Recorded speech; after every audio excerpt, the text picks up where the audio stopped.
Question number 1, কিভাবে DJ drone থেকে ড্রোনের ভিডিওগুলা আইফোনে সেভ করো। আমার এই ভিডিওটা হচ্ছে একজন বিগিনার ড্রোন ইউজারদের জন্য।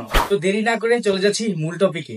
তো প্রথমে আপনাকে রিমোটের সাথে আপনার আইফোনটাকে কানেক্ট করতে হবে এই লাইটনিং কেবল দিয়ে। আপনার সুবিধার জন্য আমি আমার স্ক্রিনে আমার আইফোনের স্ক্রিন রেকর্ডটা শেয়ার করলাম। রিমোটের সাথে আপনার ফোনটা কানেক্ট করার পর আপনার ডিজে ড্রোনটাকে অন করতে হবে। ফোনের সাথে কানেক্ট করার পর চলে যেতে হবে ডিজে ফ্লাই অ্যাপসটিতে।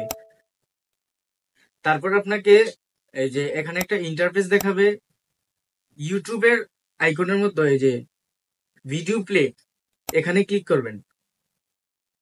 দেন এখানে আপনার ড্রোনের যতগুলো ফুটেজ রয়েছে এগুলো আপনার সামনে শো করবে।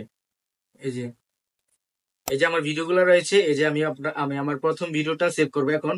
এই যে ক্লিক করলাম ভিডিওতে, এই যে ডান দিকে নিচের কর্নারে একটা ডাউনলোড আইকন রয়েছে, এখানে আমরা ক্লিক করব।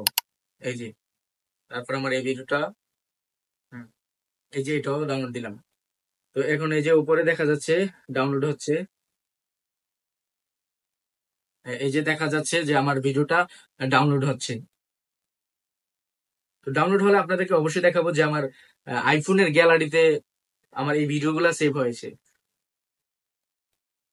তো আমার ভিডিওগুলো ডাউনলোড হয়ে গেছে। এখন আমি আমার আইফোনের গ্যালারি থেকে দেখাবো আপনাদেরকে যে আমার ভিডিওগুলো সেভ হয়েছে। এই যে চলে গেলাম গ্যালারিতে, দেন এই যে আমার ভিডিওগুলো দেখেন।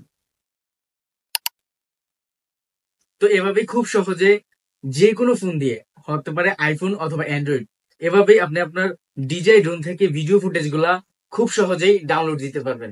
ভিডিওটা যদি ভালো লেগে থাকে তাহলে আমাকে অবশ্যই সাবস্ক্রাইব করবেন, আর যদি ফেসবুক পেজ থেকে দেখে থাকেন তাহলে অবশ্যই ফলো দিবেন। দেখা হচ্ছে পরবর্তী নতুন কোন ভিডিওতে। আল্লাহ হাফেজ।